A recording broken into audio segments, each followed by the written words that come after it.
teman-teman semua yang selalu setia menunggu cerita-cerita horor di channel spesial horor ini. Jumpa lagi bersama Mimin. Semoga kita semua dalam keadaan sehat, segar, dan bugar selalu. Kali ini Mimin akan membawakan sebuah cerita dari akun Twitter @nufailsadat berjudul Diculik Setan Alas. Langsung saja, selamat menyimak dan salam horor buat kalian semua.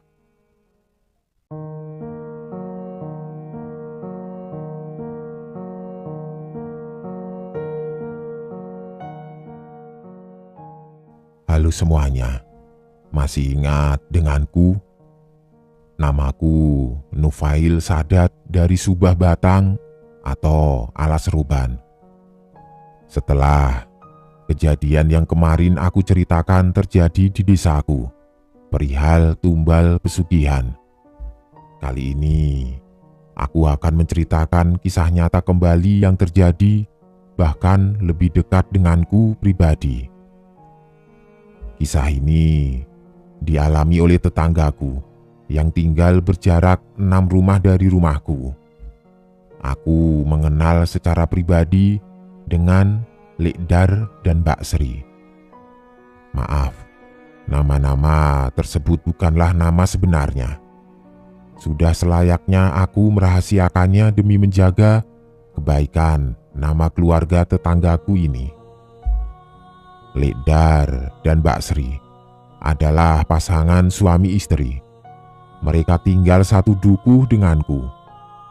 Sebagai informasi, desa tempat di mana aku tinggal ini sekalipun dilewati oleh jalan raya utama Pantura, namun sisi-sisi desa kami masih dikelilingi oleh hutan belantara yang benar-benar lebat waktu itu. Jauh sebelum pembangunan era modern sekarang ini, termasuk jalan tol, dibangun di wilayahku Pantura.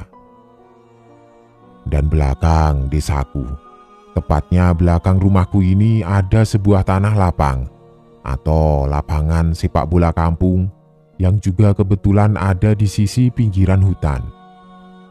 Dan di salah satu sisi pojok lapangan persis ada tanah pekuburan warga yang juga letaknya tepat di pinggir hutan. Kuburan Poncol namanya.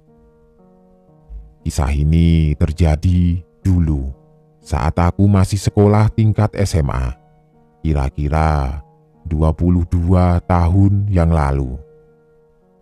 Ketika itu aku baru pulang sekolah. Aku mendapati ada banyak warga berkerumun di belakang rumahku, lapangan dekat tanah pekuburan warga.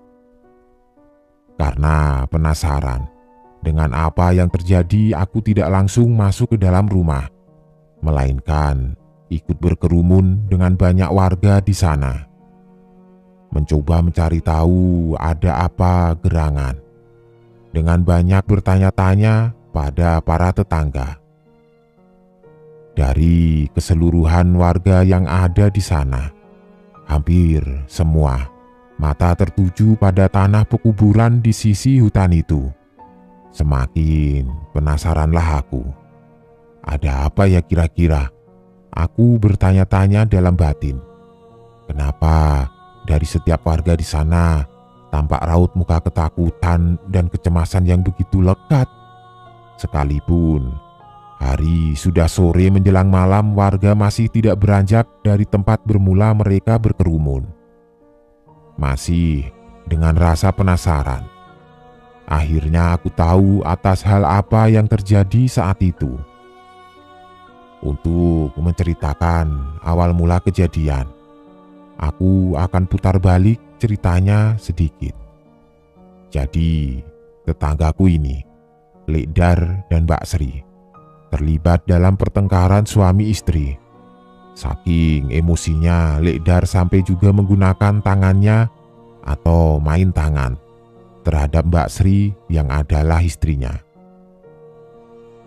karena emosi yang telah meluap, meledak-ledak dengan keras memaksa Lekdar memasukkan Mbak Sri yang sudah dipenuhi tangisan ke dalam sebuah kandang ayam di sebelah rumah mereka. Tidak peduli seberapa keras dan histerisnya tangisan Mbak Sri. Singkat cerita, ketika mempunyai kesempatan untuk melarikan diri, Mbak Sri pun kabur dari kandang ayam itu menuju tanah kuburan warga di pinggiran hutan itu. Dengan masih diiringi tangisan yang menyedihkan karena ulah suaminya, Mbak Sri terus berlari menuju tengah hutan tersebut. Dari kejadian pertengkaran pasutri ini, banyak dari tetangga-tetangga sekitar yang akhirnya merasa cemas dan khawatir atas kondisi Mbak Sri saat itu. Sehingga mereka memutuskan untuk menyusul Mbak Sri ke tengah hutan untuk memintanya agar segera pulang saja. Namun, ketika para warga beserta suaminya, Lekdar, mengejar masuk ke hutan, Mbak Sri malah semakin lari menjauh dari kejaran warga. Dan anehnya, untuk perempuan seusia Mbak Sri, tidak semestinya ia bisa berlari begitu cepat di tengah hutan belantara yang sangat lebat seperti itu. Bahkan, anak-anak muda desa yang terbiasa bermain sepak bola yang seharusnya masih mempunyai tenaga yang lebih kuat, sama sekali tidak ada yang mampu mengejar pelarian Mbak Sri ini.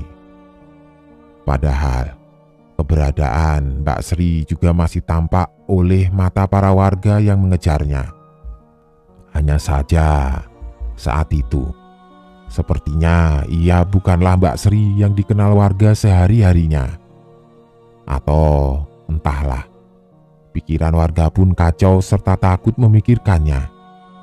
Jangan-jangan Mbak Sri sudah ada perewangannya, sudah disusupi makhluk sebangsa jin pada jasad hidupnya ketika ia lari memasuki hutan.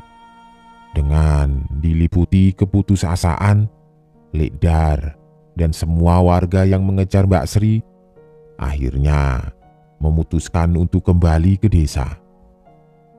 Dengan satu alasan kekhawatiran, bila terus dikejar Mbak Sri malah akan semakin masuk jauh ke dalam hutan dan tidak akan pernah kembali lagi ke rumah. Itulah awal kejadian itu bermula, sehingga aku mendapati banyak warga berkerumun berkumpul dengan tampak kecemasan pada wajah-wajah mereka saat itu. Dan kita kembali ke awal cerita di mana aku sedang mencari tahu kebenaran kejadiannya. Sudah cukup lama, para warga berkerumun menunggu kepulangan Mbak Sri di pinggir desa. Tiba-tiba muncul sosok perempuan di tengah gerbang tanah kuburan yang seolah sedang memandang kami, mengawasi kami dengan cermat, dan tampak pula gelagat kegelisahan yang tersirat dalam lagunya. Tiba-tiba muncul sosok perempuan di tengah gerbang tanah kuburan yang seolah sedang memandangi kami, mengawasi kami dengan cermat, dan tampak pula gelagat kegelisahan yang tersirat dalam lagunya. Ya, benar, sosok itu adalah Mbak Sri, atau mungkin lebih tepatnya mirip Mbak Sri. Karena sejak kejadian kejar-kejaran tadi, sosok yang dikejar itu benar-benar tidak seperti layaknya Mbak Sri yang normal dikenal warga. Lantas siapa sebenarnya dia? Atau apa? Entahlah, abaikan itu. Dan dengan serentak, banyak warga yang berteriak-teriak memanggil nama Mbak Sri agar segera pulang dari pekuburan hutan itu. "Mbak Sri, balik Mbak, kasihan anakmu. Mbak, balik Mbak." Begitu terus sahut-sahutan teriakan warga terhadap Mbak Sri yang terdiam saja di gerbang kuburan itu. Ketika siang hari, Bisa jadi tanah pekuburan hutan itu akan tampak biasa-biasa saja. Namun entah bila sudah petang atau malam hari tiba, tempat itu benar-benar sudah bukan seperti tempat yang biasa-biasa saja. Akan ada banyak kejadian-kejadian di luar nalar yang akan terjadi di sana. Menurut tetangga-tetanggaku, terutama mereka yang biasa berkeliaran di sana pada malam hari, untuk sekedar berburu katak di pesawahan dekat kuburan itu. Kabarnya, seringkali mereka ditemui sosok tulang belulang atau kita biasa menyebutnya dengan tengkorak yang menangis di atas batu nisan. Adapun dengan penampakan golek kencono yang kerap menggelinding ke sana kemari untuk sekedar menggoda warga yang masih berada di sekitar wilayah itu pada sore dan malam hari. Segala macam kuntilanak, genderuwo, pocong, dan jin-jin lainnya sudahlah biasa bermunculan di desa kami. Mungkin sudah seperti kelaziman saja kejadian-kejadian mistis terjadi di wilayah tempat tinggal kami. Dan bahkan yang lebih sering, pada hari-hari tertentu muncullah penampakan senjata-senjata klinik yang bertuan ataupun tidak bertuan, berterbangan, serta memancarkan sinar di atas langit desaku. Seperti sedang adu kekuatan, saling menghantam satu sama lain. Ada yang berupa batu cincin hingga sebilah keris yang melayang-layang saling bertabrakan, sampai mengeluarkan percikan-percikan cahaya pada bagian tubuh senjatanya ketika saling berbenturan. Dan kabar terakhir, senjata-senjata itu sudah menghilang lama. Sejak mbah-mbah sesepuh dan tetua di desaku, banyak yang sudah meninggal.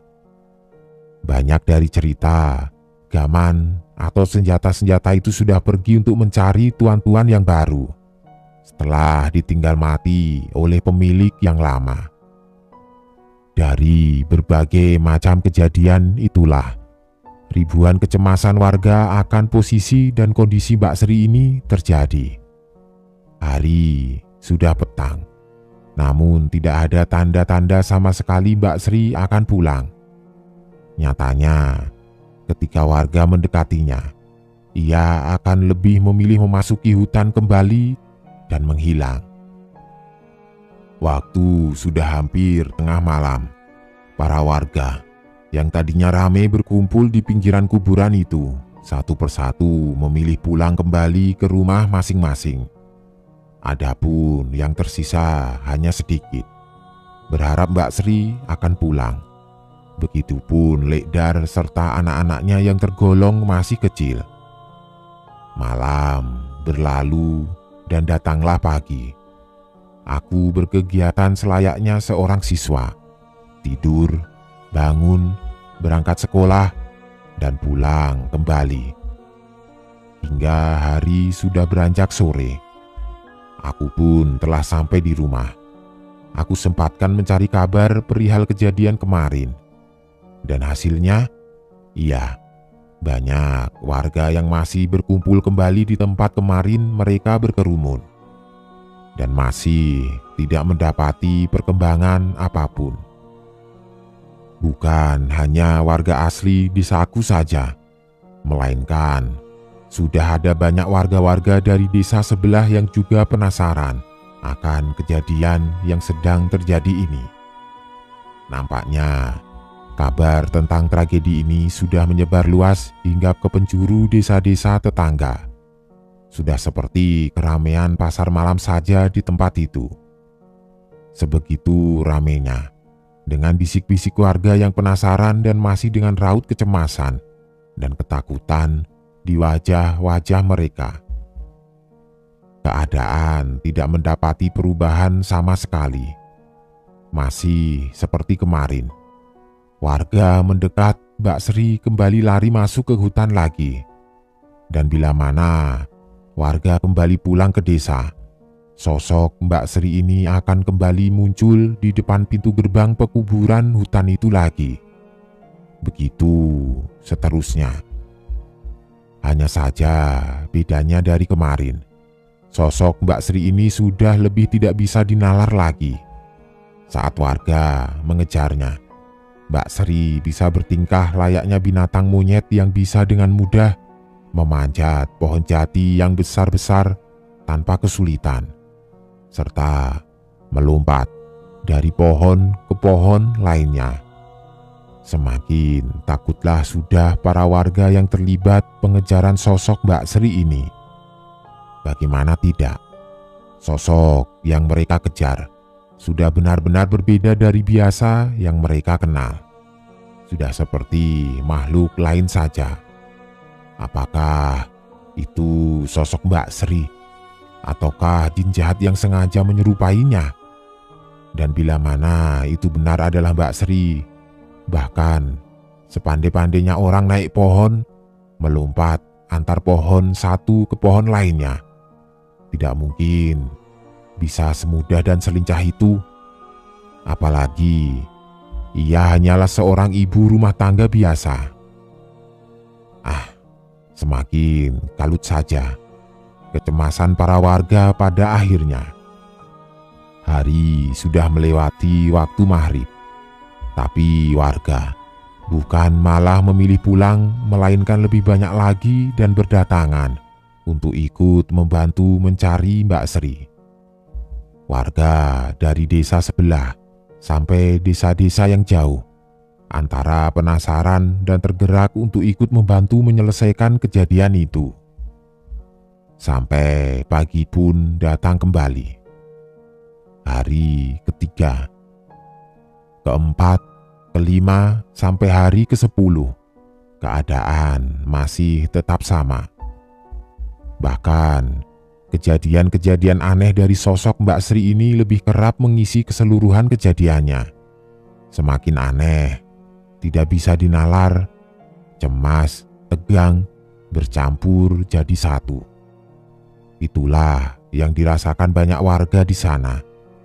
Segala macam cara sudah banyak dilakukan, dari kelompok-kelompok pengamanan sipil sampai kepolisian pun benar-benar tidak bisa melakukan apa-apa. Sepertinya sudah saling pasrah, namun juga tetap tidak beranjak dan terus berkumpul di pinggiran desa saja. Banyak pertolongan dari warga-warga desa lain. Dari memanggil orang pintar atau dukun sampai kiai atau ulama didatangkan ke sana.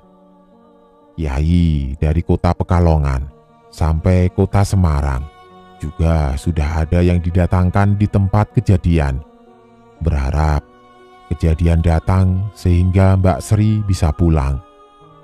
Rupa-rupanya kejadian ini sudah benar-benar menyebar luas sampai ke berbagai wilayah. Aku sendiri entah sudah tidak berpikir ini adalah suatu hal yang lazim. Sekalipun juga kerap berjumpa hal-hal mistis di desaku. Ini sudah di luar batas pemikiran banyak orang yang ada di tempat kejadian.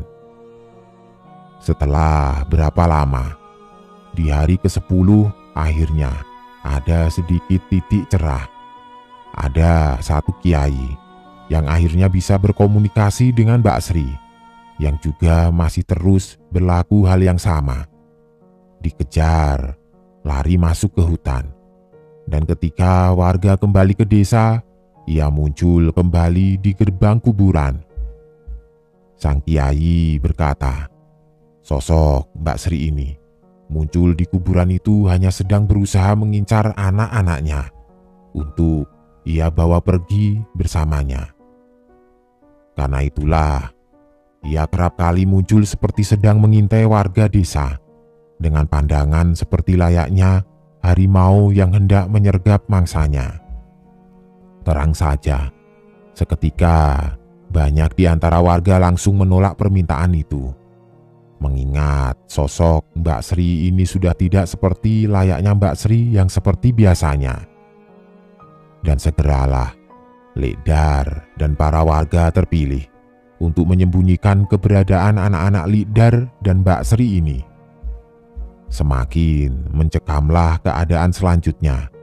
Sama-sama saling mencuri kelengahan, tegang dan menakutkan. Mbak Sri mencari kelengahan warga untuk mengambil anak-anaknya. Warga juga terus berusaha mencari kelengahan Mbak Sri untuk bisa menangkapnya. Terus hingga lagi-lagi malam pun terlewati kembali. Hari ke-11. Keadaan semakin mencekam dan menegangkan. Bagaimana tidak, sosok Mbak Sri yang menampakkan diri sebelumnya kali ini muncul dengan wujud yang sangat berbeda dari yang sudah-sudah.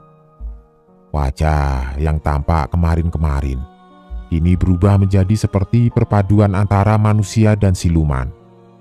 Separuh dari wajah Mbak Sri kini tampak lebih menyeramkan, berwarna merah. Sesekali menyeringai aneh dan menakutkan warga yang masih ada di sana. Dengan gerakan-gerakannya yang juga semakin liar dan aneh pula, semakin membuat ketegangan dan ketakutan para warga menjadi berlipat ganda. Walhasil, warga yang terlibat sudah tidak ada lagi yang berani merangsek mengejar Mbak Sri masuk ke wilayah kuburan hutan itu. Mereka lebih memilih untuk tetap berada di sisi desa saja. Dikhawatirkan bila memaksa mendekat malah akan menambah korban warga yang lain. Hanya menunggu dan terus menunggu sembari tetap waspada. Sekali lagi aku kabarkan bahwa tidak ada pengurangan warga dari hari ke hari. Yang ada malah semakin bertambah warga-warga desa lain yang berdatangan, yang mungkin penasaran akan kisah yang terjadi di desaku. Namun, lagi-lagi mereka hanya bisa menonton sambil saling berbicara kasak-kusuk, menerka-nerka, tanpa alasan pasti perihal kejadian ini saja. Dan tetap tidak ada yang bisa dilakukan atau berani mengambil langkah apapun sama sekali. Hari ke-13 masih tetap dengan keadaan yang mencekam. Tiba-tiba hari itu, sosok Mbak Sri sudah tidak muncul lagi. Tidak menampakkan keberadaannya lagi. Seperti tiba-tiba hilang begitu saja. Dan kebingungan warga sudah pasti lebih bertambah kuat. Di mana Mbak Sri? Di mana Mbak Sri? Kemana dia? Sebelum akhirnya pasrah. Warga pun bersepakat untuk sekali lagi memberanikan diri terakhir kalinya. Mencari Mbak Sri dengan masuk ke dalam pekuburan hingga jauh ke dalam hutan itu.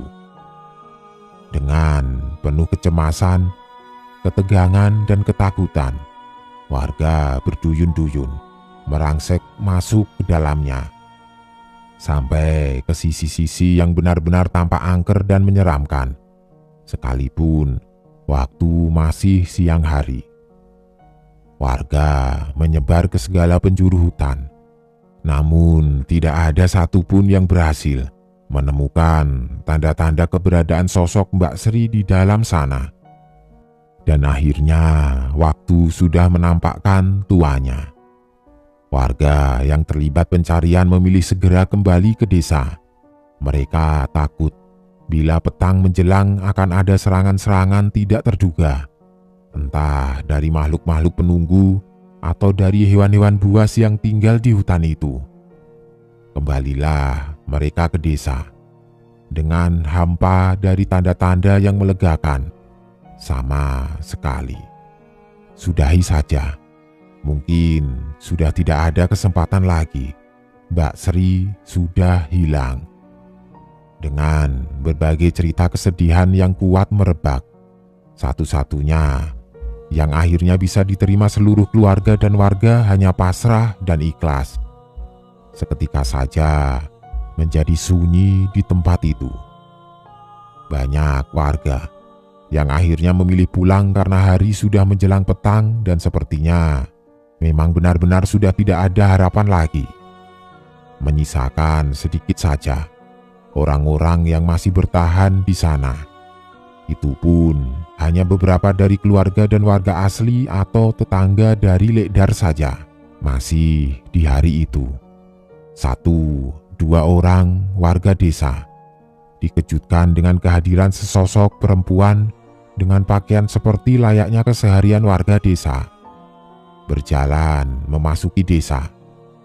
Baru saja turun dari kendaraan umum sambil menenteng bungkusan plastik kresek berisi beberapa buah-buahan. Berjalan pelan dengan senyum di bibirnya, menyapa orang-orang yang dilaluinya dengan tenang. Terus berjalan saja. Namun beberapa orang warga yang dijumpainya ini tiba-tiba merasa bingung, takut, dan tidak habis pikir dengan siapa sosok perempuan yang dijumpainya. Saling memandang antar warga seketika, sehingga pun tampak wajah-wajah kebingungan di antara mereka. Iya, sosok perempuan yang sedang berjalan tenang ini adalah sosok Mbak Sri. Perempuan yang selama ini membuat gempar hampir seluruh warga desa setempat, hingga warga desa-desa lainnya. Total 13 hari menjadi topik pembicaraan banyak warga di sana. Tiba-tiba Mbak Sri muncul, berjalan kembali ke rumahnya dengan tanpa ada tanda atau indikasi, seperti telah mengalami hal-hal aneh yang terjadi padanya. Seperti biasa saja. "Sri, kamu dari mana sebenarnya? Kok ia menghilang berhari-hari?" "Aku baru saja dari Pekalongan, Mbak. Ini bawa oleh-oleh buah saja." Entah rasa syukur atau apa yang bisa diungkapkan oleh warga. Yang jelas, kebingungan masih saja merambah ke seluruh warga yang ada di situ. Pada kenyataannya, sepertinya Mbak Sri sendiri seperti benar-benar tidak mengerti akan keributan yang beberapa hari itu terjadi. Ia seperti tidak mengalami apapun kejadian aneh tersebut. Ia bahkan seperti tidak pernah pergi dalam waktu yang begitu lama. Jadi, siapa sebenarnya sosok yang selama ini menghantui warga di tanah pekuburan hutan itu? Semakin membingungkan saja. Dan benar-benar tidak ada jawaban serta penjelasan yang pasti sampai detik ini. Melainkan desas-desus yang mengatakan bahwa sosok Mbak Sri ini memang benar kabur dari rumah pada saat awal kejadian itu. Namun, ketika ia memasuki hutan pekuburan, rupanya ia juga telah diculik dan dibawa oleh makhluk penghuni wilayah hutan itu, yang juga bersinggungan erat dengan para jin yang menguasai wilayah pantai Ngebum di daerah kota Pekalongan. Yang katanya di wilayah itu jugalah ada banyak para korban-korban keusilan dan kejahatan jin-jin penguasa alas roban, termasuk dari kejahatan jin-jin lampor yang kerap kali membuang korban-korban penculikannya, ataupun pelaku-pelaku pesugihan di wilayah alas roban ini, yang akhirnya berakhir dengan tipu daya sang jin penguasa alas roban menghilang. Ketika dicari keberadaannya acap kali bisa ditemukan di wilayah pantai Ngebum di kota Pekalongan. Hanya saja, bila memang beruntung, si korban kemungkinan bisa kembali. Namun bila tidak, walhasil dia akan selamanya tinggal di dunia para jin ini sampai kelak kiamat datang. Hingga aku tulis kisah ini, sepertinya Mbak Sri memang tidak benar-benar mengerti kebenaran yang terjadi. Atau mungkin memang sudah memahami tapi mungkin sengaja dirahasiakan saja. Entahlah, hanya Tuhan yang tahu sebenar-benarnya kebenaran.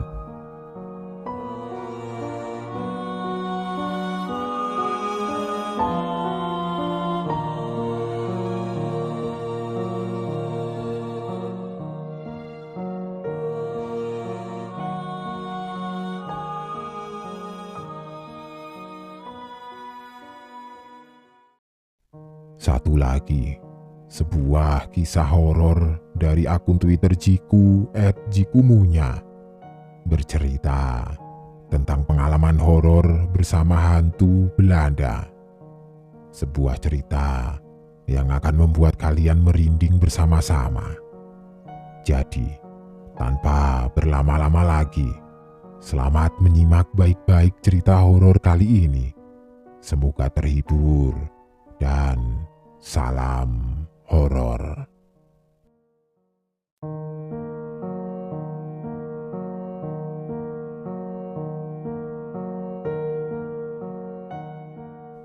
"Kamu bisa lihat dia?" tanya Karman, menunjuk pohon langsat di sampingnya. Sati mengangguk. Badan kecilnya bergegas menghampiri sosok cantik yang tengah bertengger di pohon langsat tersebut. "Dia yang bakal jaga kamu kalau bapak tidak ada. Namanya Waginah." "Kok perutnya berdarah? Kamu sakit ya?" tanya Sati kecil pada sosok yang terus tersenyum padanya. "Iya, dia terluka, tapi tidak apa-apa. Lukanya tidak bisa diobati," kata Karman mengelus kepala Sati. "Kenapa tidak bisa?" tanya Sati bingung. "Karena aku sudah mati," jawab Waginah yang tiba-tiba berada di hadapan Sati, membuat Sati mundur sedikit karena kaget. "Jangan begitu, nah, dia masih kecil," kata Karman kesal melihat tingkah Waginah yang terlampau mengerikan. Sembari berdecak sebal, dia pun kembali ke atas pohon langsat. Mengerucutkan bibirnya membuat Sati tergelitik untuk berteman dengannya. Waginah sendiri, hantu Belanda yang Karman temui sewaktu dia pergi ke hutan mencari rebung. Lalu dilihatnya sosok anak kecil pucat dengan baju berinda sebatas dengkul, menggunakan sepatu balet dan kaos kaki sebatas paha. Wajahnya pucat pasi, rambutnya pirang dan membawa boneka kelinci di tangannya.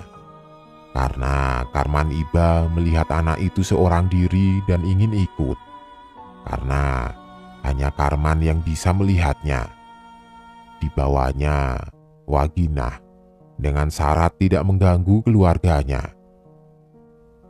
Begitulah awal mulanya mereka dekat, hingga tanpa disadari saat Karman memiliki anak, Sati, dia juga bisa melihatnya. Awalnya Sati hanya menatapnya, namun tidak pernah menanyakan tentang apa yang dia lihat. Sampai saat dia sudah mulai berbicara, dia menanyakannya juga. Pada saat itulah Elizabeth diberi nama Waginah, supaya dengan begitu lebih mudah untuk Karman memanggilnya. Juga supaya Elizabeth lupa akan masa lalunya yang menyakitkan. Siang hari, saat Karman pergi ke sawah, Waginah mengatakan pada Sati bahwa dia ingin bermain upacara minum teh. Sati yang tidak mengerti pun bingung. Namun saat hendak menolak, Waginah menunjukkan wajahnya yang sangat menyeramkan. Terlihat baret di bawahnya, bibirnya biru, belatung keluar dari mata dan hidungnya membuat Sati ketakutan. Semenjak diperkenalkan pada Sati dan mereka mulai bermain bersama, Waginah selalu melakukan ini berulang-ulang. Sati pernah bilang pada Karman semenjak ada Waginah, Sati menjadi tidak punya teman. Waginah juga selalu mengikutinya kemana-mana. Dan yang lebih tidak disukai Sati adalah Setiap Wagina menginginkan sesuatu, lalu permintaannya itu tidak dituruti, dia selalu saja menunjukkan wajahnya yang menyeramkan. Namun, setiap Sati mengeluhkan sikap Wagina, Karman selalu terlihat gusar.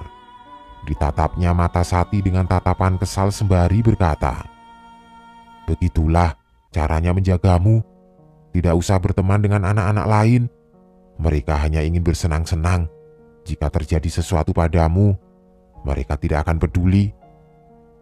Sewaktu Sati kecil, hal itu hanya membuatnya sedih. Perasaan tidak dipercaya, perasaan ketidaknyamanannya yang diabaikan, juga merasa selalu menjadi pihak yang salah. Namun, saat Sati sudah beranjak dewasa, perasaan itu menjadi gumpalan amarah.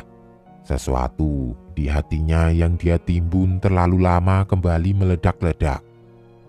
Puncaknya adalah sewaktu Sati ingin menikah. Waktu itu usianya 18 tahun, mungkin untuk ukuran kita sekarang, usia itu terlampau muda. Namun untuk orang kebanyakan di tahun itu, usia Sati sudah sangat umum untuk melangsungkan pernikahan dan membangun kehidupan baru bersama pasangannya.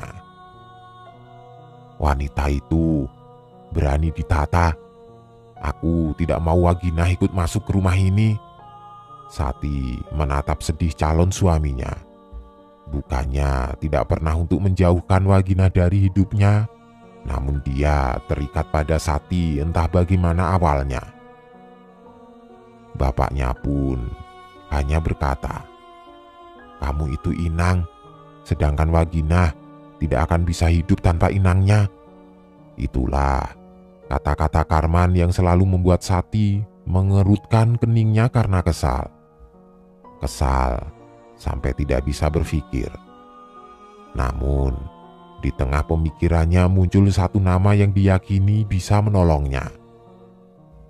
Sore itu, Sati bersama suaminya menemui orang pintar di kampung sebelah. Namanya Doho, orang yang dikucilkan. Namun sampai sekarang jika terjadi sesuatu orang pasti akan menemuinya. Sati datang di sebuah rumah panggung. Mengetuknya pelan, lalu terlihatlah seseorang dengan baju serba hitam dan udeng di kepalanya. Dia mempersilahkan Sati dan suaminya untuk masuk.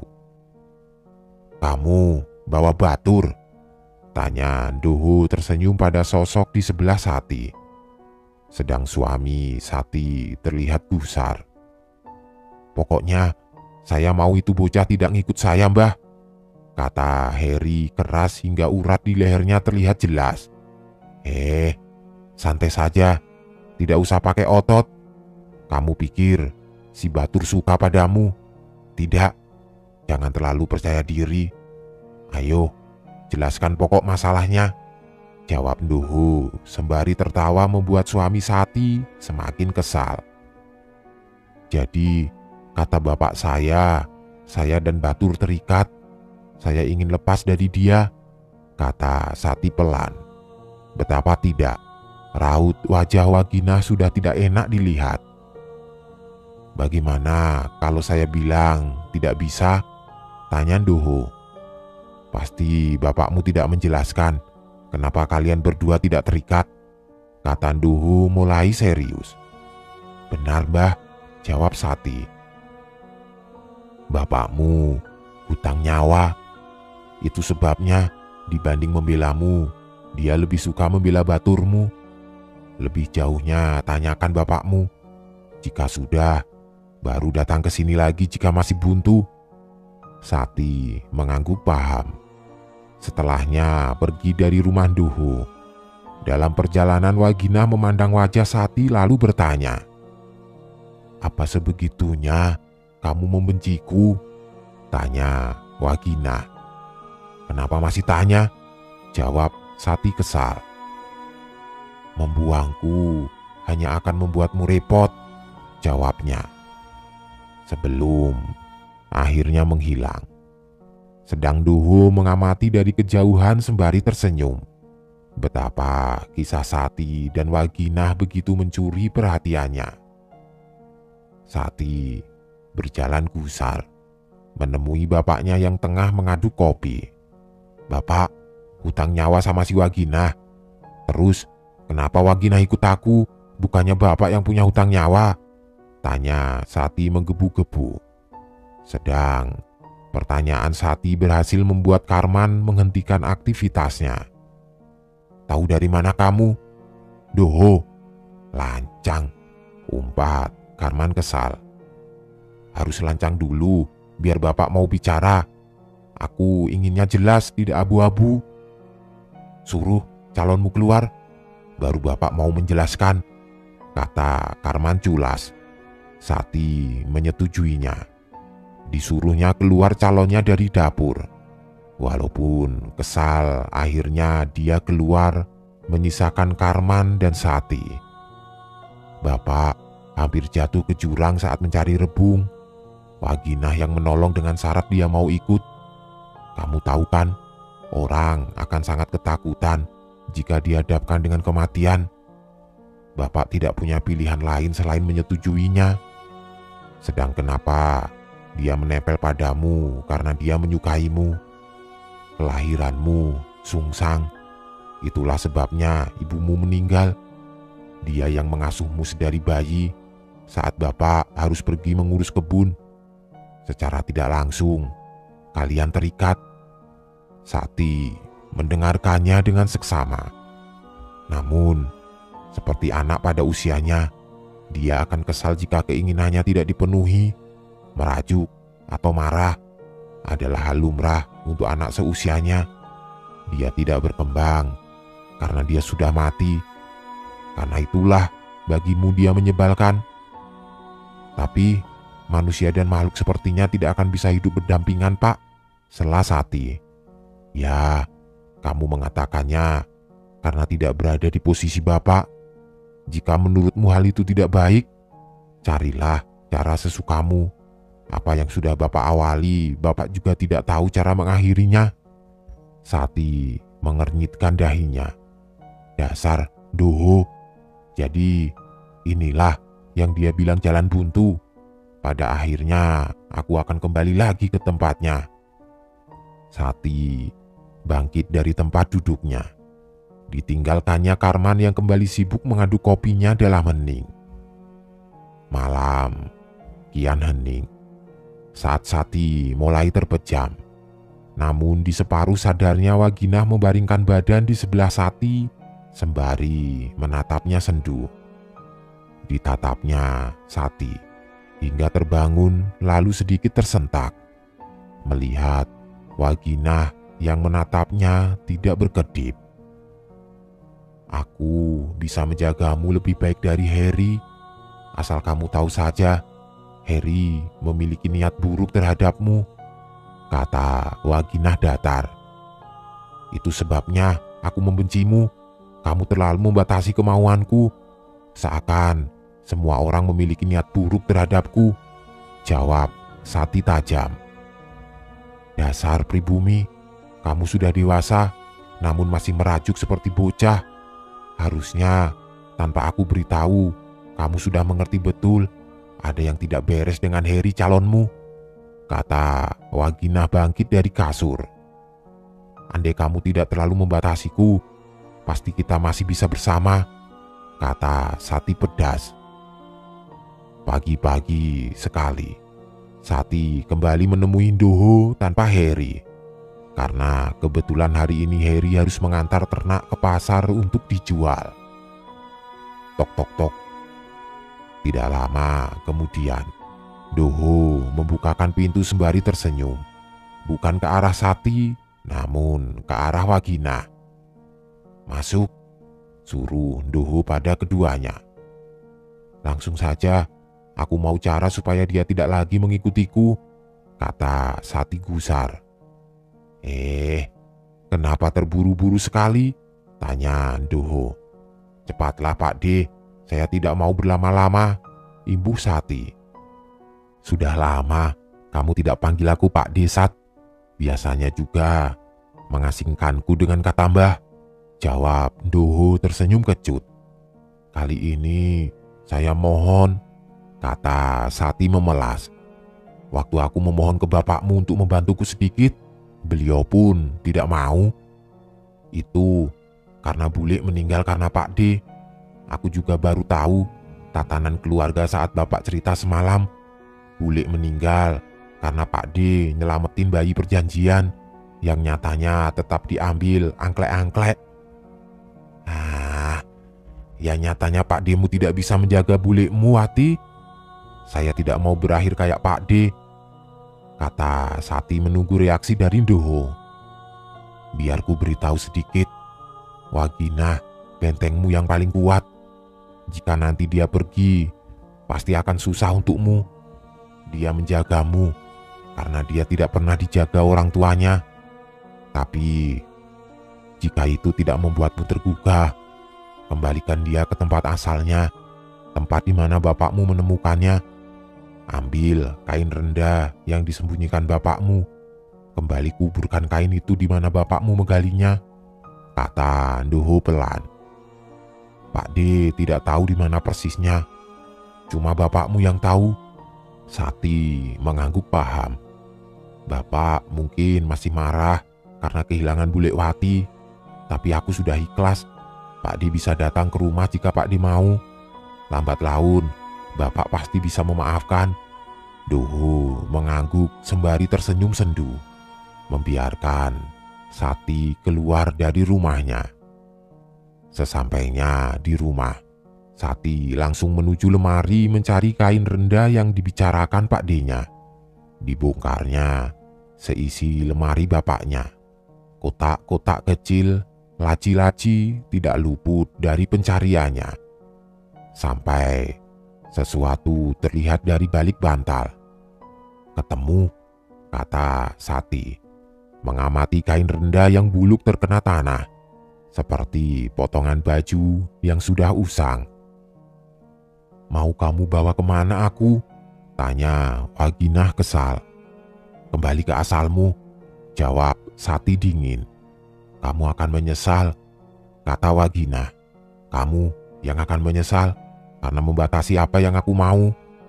Setelahnya, Sati menuju dapur. Dicarinya Karman yang tengah berdiam diri memangku Waginah.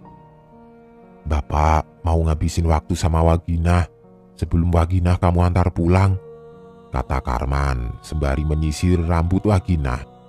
Terserah, jawab Sati kesal. Sebenarnya jauh di lubuk hatinya ada keraguan untuk mengantar Waginah pulang. Terlebih saat Karman menyisir rambut Waginah dengan sayang. Namun untuk mempertahankan Waginah juga menyulitkannya untuk bersama Heri calonnya. Keesokan harinya Karman menemui Sati. Ini kuburkan, kata Karman, menyerahkan satu kotak kayu jati pada Sati. Apa ini? Tanya Sati.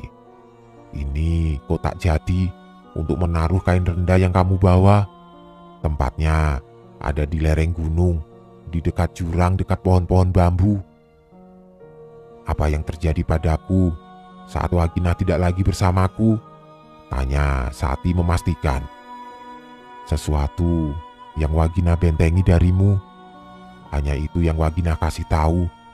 Kamu terlahir berbeda. Jadi setelah kamu antar Waginah, biasakan dirimu dengan itu. Nantinya Waginah yang akan mengantarmu ke tempatnya, kata Karman sedih. Aku akan terbiasa, kata Sati lantang. Baguslah, kata Karman sedih.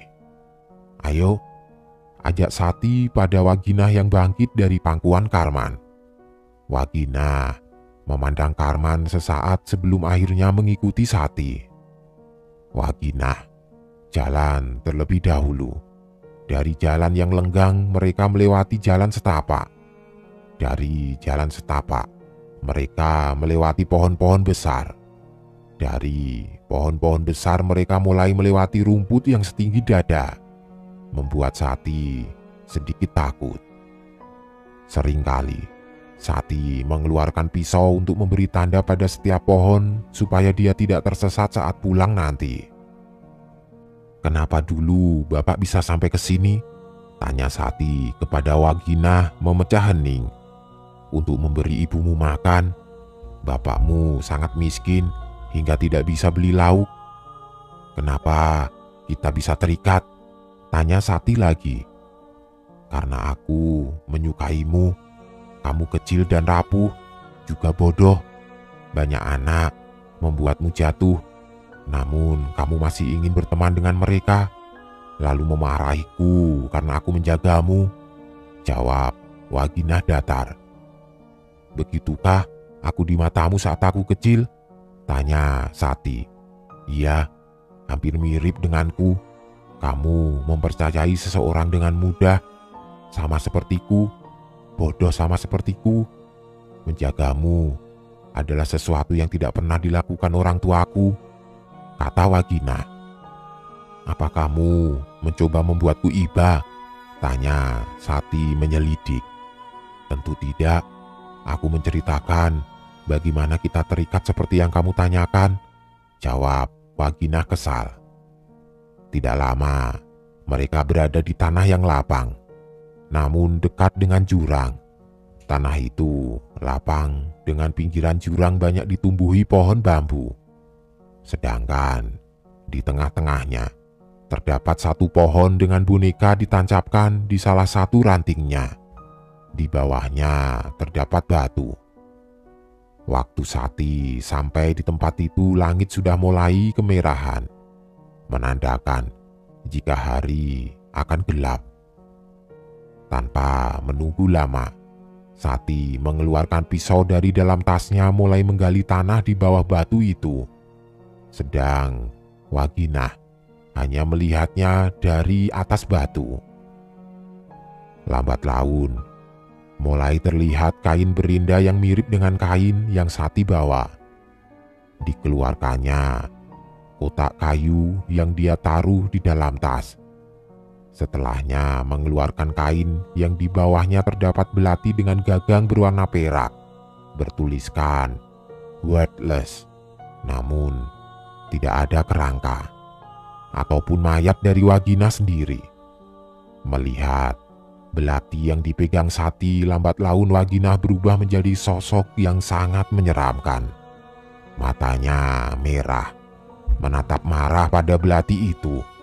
Bajunya koyak dengan darah yang terus mengalir dari bajunya. Darah juga keluar dari mulutnya, membuat Sati terperangah melihat perubahan yang terjadi pada Waginah. "Apa yang sebenarnya terjadi padamu?" tanya Sati penasaran. Mendengar hal itu, ditariknya kepala Sati hingga hidung Waginah menempel pada hidungnya. Sedang mata mereka beradu tatap. Gelap. Itulah yang pertama kali Sati rasakan sampai suatu bayangan menariknya langsung. Pemerkosaan. Sati melihat gadis kecil dengan baju berinda yang tengah membawa boneka ditarik paksa oleh seorang berseragam lengkap. Di bawahnya, anak kecil itu pada sebuah hutan.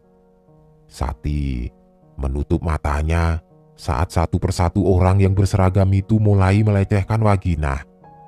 Tidak sampai di situ, Waginah yang malang. Badannya dilempar ke jurang, sedangkan bajunya dikubur di bawah batu besar. Sedang bonekanya ditancapkan di ranting kayu. "Apa kamu tahu rasanya mati tanpa bisa melawan? Aku membiarkan badanku dilecehkan. Aku membiarkan mereka mengoyak bajuku. Aku membiarkan mereka membuang ragaku. Aku merasa dilukai, tidak berharga, dan dibiarkan mati sia-sia tanpa seseorang yang menjagaku.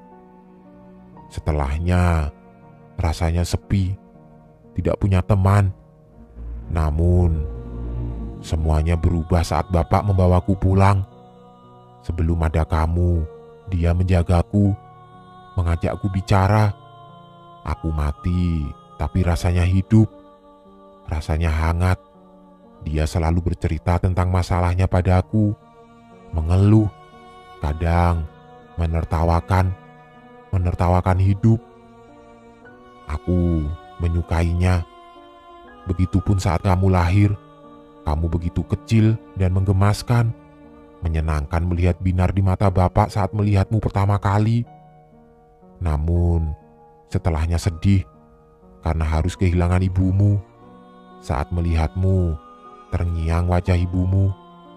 Begitulah dia sering meninggalkanmu. Dari situlah aku menjagamu. Seakan keajaiban bagiku saat kamu bisa melihatku. Tapi rasanya kamu terlalu cepat besar, sedang aku selalu menganggapmu bayi kecil yang mesti aku lindungi.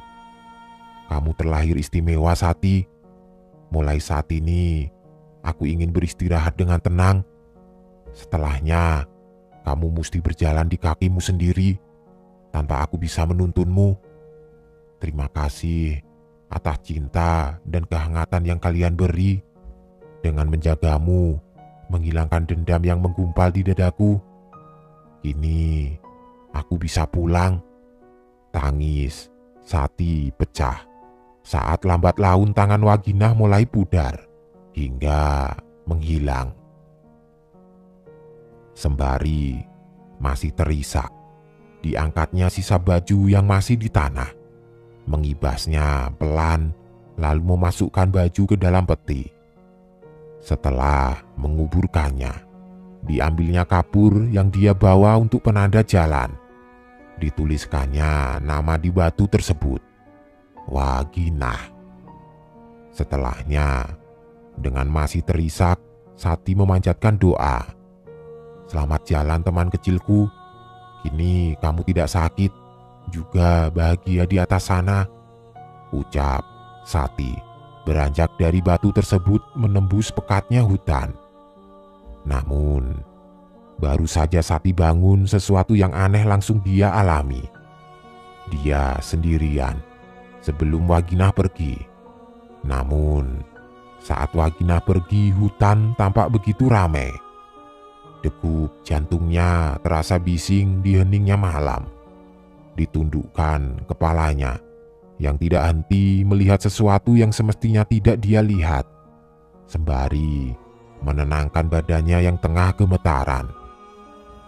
Jadi ini yang coba dia lindungi dariku, makhluk-makhluk yang tidak pernah aku lihat sebelumnya, pekik Sati dalam hati. Jika hanya satu dan siang hari, mungkin akan sangat mudah untuk mengabaikan hal tersebut. Masalahnya, ini di tengah hutan. Dia terasing di tempat makhluk-makhluk tersebut tinggal. Diambilnya senter, mencoba untuk sebiasa mungkin seakan Sati tidak bisa melihatnya. Dicarinya tanda yang sudah dia buat di kayu. Coba dihiraukannya suara makhluk berkaki 4 dengan kepala manusia yang tengah bergelantungan mengikutinya. Tidak apa-apa, tidak apa-apa. Kalimat itu terus mengalir seiring semakin beraninya makhluk mendekatinya. Sampai sesuatu berbungkus kain putih tersorot lampu senter hingga membuat Sati kaget hingga terduduk. Lihat, siapa yang ketakutan? Batur penjaganya baru saja hilang, kata makhluk yang entah apa, mengingat Sati sibuk menyembunyikan wajahnya dengan menelungkupkan diri. Hahaha, keponakan Doho, kata suara itu semakin dekat dengan telinga Sati. Nafas Sati mulai memburu. Sati menutup telinganya. Namun saat matanya terpejam, dia masih dapat melihat ruang gelap dengan sosok tulang dengan mata merah menyala serta lidah yang menjulur. Kamu ditinggal Batur penjagamu, sedang aku ditinggal tuanku. Kita bisa saling melengkapi, katanya lirih. Sati membelalakkan matanya. Dilihatnya sepasang mata merah beradu tatap dengannya. Namun, Sebelum itu Sati berpikir ini bukan hal baru. Bahkan berulang kali Sati melihat wajah Waginah yang rusak. Belum lagi badannya yang tiba-tiba mengeluarkan belatung. "Aku tidak akan punya batur lagi dan tidak akan pernah," kata Sati lantang. Dilanjutkannya jalan yang masih sangat jauh dari rumah. Terseok-seok, namun setidaknya dia tidak berhenti. Dia sudah sejauh ini. Sati tidak ingin terikat apapun lalu berakhir dengan nasib buruk. Berulang kali, sorot lampu senter menangkap sosok mengerikan. Kadang ada yang berjalan di sisinya. Ada yang terang-terangan menunjukkan sosoknya di tengah jalan. Seringkali Sati berhenti. Kadang berteriak, kadang sampai terjatuh. Namun, jika Waginah saja dia tolak, apalagi sosok-sosok yang dia tidak ketahui asal-usulnya. Kegigihannya membawanya ke desa. Namun, tidak berhenti di situ. Semua makhluk ada dimanapun, tidak hanya di hutan. Saat Sati berada di tengah desa pun makhluk-makhluk seakan berada dimanapun, tidak terkecuali di rumahnya. Sati meneteskan air matanya, tidak percaya dengan apa yang dia lihat. "Bule Wati?" tanya Sati sendu. Lebih untuk meyakinkan apa yang baru saja dia lihat. Sosok itu menatapnya. Sama-sama tidak percaya jika Sati dapat melihatnya. Sosok itu ringkih, penuh darah, juga penuh dengan pecahan beling. Namun, Sati masih bisa mengenalinya. Sungguh masih bisa. "Kenapa?" tanya Sati parau. "Ada sesuatu yang menahanku. Aku tidak bisa pergi," katanya sembari menangis, namun tangisnya berupa darah. "Apa itu?" "Melihat Pak Demu terbuang." "Bule tidak tenang ya?" tanya Sati gemetaran. "Bagaimana bule bisa tenang?" jawab Wati lirih. "Kenapa tidak menemui Pak D? Kenapa malah di sini?" tanya Sati bingung. "Karena aku ditanam di sini." "Siapa yang nanam?" tanya Sati. "Bapak kamu." "Kenapa?" "Karena bapak kamu mau Doho selalu merasa bersalah, terbuang dan tersisihkan. Saat dia tahu aku mati dan tidak bisa pulang, dia menanamku di sini, berkeliaran dan tidak berguna," kata Wati tajam. Sati terisak. Tidak tahu betapa bapaknya bisa sekejam itu. "Biar Sati bantu, bule ditanam di mana?" tanya Sati, tidak tahu mesti membantu apa. "Di bawah belakang rumah, dekat pohon kenanga." Mendengarnya, Sati ke belakang rumah. Badannya masih penuh tanah, juga masih berkeringat karena baru saja sampai di rumah. Ditujunya belakang rumah. Didekatinya pohon kenanga. "Ketemu," pekik Sati. Saat melihat batu yang terdapat ukiran Jawa, sudah pasti di dalam sana Karman menanam Wati. Namun, baru saja Sati ingin menggali, sesuatu dari balik pohon kenanga memelototinya. Sungguh, sosoknya sangat mengerikan. Sosoknya adalah tentara Belanda tanpa kepala. Sedang kepalanya dia genggam. Kepala itulah yang memelototi Sati. Dan saat Sati mulai gemetaran, sosok itu membuka mulutnya.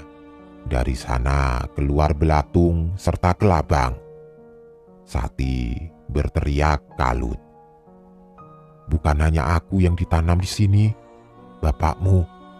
Bapakmu menanam semua yang dia temui." "Tidak, tidak," jawab Sati yang semakin ketakutan karena makhluk yang mengepungnya semakin banyak. "Sini, ikut bapak," kata Karman. Tiba-tiba sembari menarik anaknya yang masih saja memberontak. Sati Tidak bisa lagi membedakan mana yang manusia, mana yang makhluk halus. Pikirannya terlampau kacau untuk mencerna segala yang terjadi padanya hari ini. "Lepaskan, lepaskan!" teriak Sati.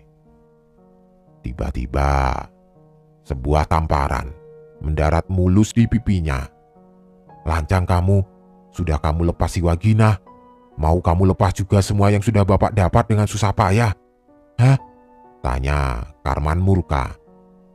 "Bapak kejam, bule tidak tenang gara-gara Bapak. Aku susah payah pulangin Waginah, tapi pas aku pulang, aku malah disambut sama bule Wati. Pak, yang namanya bersekutu sama setan itu tidak akan bikin tenang," kata Sati Parau. Tangisnya tidak berhenti melihat bapaknya bisa semengerikan seperti ini. "Bapak cuma tidak rela kehilangan bulekmu. Bapak tidak suka Doho bisa lega begitu saja. Kalau kamu mau tahu, Bapak yang ngerahkan warga supaya Doho diasingkan. Wati itu adik Bapak satu-satunya. Bapak tidak ikhlas," kata Karman tidak kalah kalut. "Tapi bule tidak tenang. Kasihan, Pak." "Kamu tidak kasihan sama Bapak. Kamu sibuk ngasihanin orang lain. Kamu tidak kasihan sama bapakmu sendiri. Kamu itu anak Bapak satu-satunya, Sat. Harusnya kamu bikin Bapak tenang. Ini sebabnya, kalau Waginah kamu biarkan pergi, sesuatu yang dia tutup dari pandanganmu harus kamu terima. Dan itu ngerusak tatanan," imbuh Karman masih dengan rasa yang kesal. "Mungkin ini cara Tuhan biar Sati menghentikan Bapak. Jangan sampai, Pak, kalau Sati mati duluan, Bapak tahan Sati dengan cara Bapak tahan bule Wati," kata Sati menatap Karman tajam. "Aku tidak peduli sama yang lain, tapi tolong biarkan bule pulang. Biarkan bule menemui Pak D supaya urusannya di dunia tuntas. Sisanya biar jadi tanggung jawab Bapak," imbuh Sati pedas. "Habis Waginah, Sati, habis itu siapa?" tanya Karman mengalah. "Tidak lagi aku meminta, biar jadi dosanya Bapak," kata Sati lelah. Setelahnya Karman pergi ke belakang, menggali sesuatu di dekat pohon kenanga, diikuti Sati. Dikeluarkannya beberapa helai rambut dan potongan kuku yang dibungkus kain putih dari gundukan tanah. Setelahnya, Sati melihat sosok Wati lambat laun berubah. Beling tidak lagi terlihat di sekujur tubuhnya. Tidak ada luka dan tidak ada darah. Nampak sangat cantik seperti sebelum Wati meninggal. Jadi, yang ditunjukkan pada Sati adalah sebuah amarah. Hal itulah yang membuat Wati, juga Waginah, menjadi sosok yang mengerikan. Toh, setelah bebas mereka seperti manusia pada umumnya walau terlihat lebih pucat. "Yang tenang bule," kata Sati tulus. Sedang Wati hanya menjawab dengan senyum tipis sebelum akhirnya menghilang. Sinar matahari masuk dari celah jendela, membuatnya terbangun karena silau. Sati beranjak dari kasur sembari memegangi kepalanya yang terasa pusing karena kurang tidur. Menuju dapur. Saat hendak menuang air, suara ketukan pintu membuatnya menghentikan aktivitasnya. "Mas Heri," sapa Sati saat mengetahui jika di ambang pintu ternyata calon suaminya. "Dek, bagaimana keadaanmu?" tanya Heri. "Mas, siapa anak kecil di belakangmu?" tanya Sati terpaku. Dilihatnya, dua anak kecil yang tengah tersenyum ke arahnya. Badannya pucat, kepalanya botak. "Mas, kamu memelihara tuyul?" imbuh Sati tidak percaya. Mendengar pernyataan Sati, Heri sedikit kaget. Namun setelahnya mencoba memegang tangan Sati untuk menenangkannya. "Sat, ini tidak seperti yang kamu pikirkan. Lepaskan." "Oh, Jadi ini yang dimaksud Waginah. Pantas kamu terburu-buru sekali ingin menikah denganku. Untuk apa? Untuk ngurusin tuyulmu. Kamu tahu benar kan, Mas? Kalau kamu memelihara tuyul, aku yang akan ngelonin, aku yang bakal nyusuin, aku juga yang mesti ngurusin mereka. Astaga, aku ini dikutuk atau bagaimana? Semua bersekutu dengan makhluk halus. Tidak kamu, tidak Pak D, tidak Bapak. Sekarang kamu pulang, aku tidak mau lihat kamu lagi, kata Sati murka. Sedang Heri enggan pergi mencoba terus membujuk Sati. Namun Sati enggan. Kamu takut kalau ada Waginah aku tidak akan bisa mengurus 2 tuyulmu itu kan? Itu sebabnya kamu tidak suka sama Waginah. Astaga, aku sudah membuang sosok yang jagain aku demi 2 tuyul yang bakal nyusahin aku. Pergi, kamu berdua juga pergi, jangan balik lagi, tunjuk Sati pada 2 sosok botak yang bersembunyi di balik punggung Heri. Dari balik pintu Karman tersenyum tipis. Tidak perlu diberitahu pun, Sati akhirnya memutuskan untuk tidak bersama Heri. 2 tahun kemudian, Sati menaburkan bunga pada makam sahabatnya. Dipanjatkan doa dengan Dimas di sebelahnya. Karena kepergian sahabatnya, Sati dapat melihat sesuatu yang tidak pernah dia lihat. Dengan begitu pula, Sati tahu jika Heri bukan pasangan yang tepat. Dengan itu juga, Sati bertemu dengan lelaki yang baik hatinya, juga tidak berkaitan dengan makhluk halus. Namanya Dimas, pemuda yang sempat mengantar bayi perjanjian, juga menolong satu temannya. Dialah yang akhirnya akan menikah dengan Sati bulan depan. Tidak bersekutu dengan setan adalah pilihannya sejak awal dan akan terus begitu. Tidak ada penyesalan melepas Waginah, karena dengan begitu Waginah bisa tenang, begitupun dirinya. Waginah akan terus menjadi bagian darinya dengan segala kejadian yang menimpanya. Dek, ayo pulang, ajak Dimas melihat hari sudah sore. Sati mengangguk. Setelahnya pulang. Dari kejauhan, sosok cantik berwajah Belanda memandangnya sembari tersenyum. Dia sudah besar semesta, dia Sati kecilku, sudah dewasa, katanya lirih.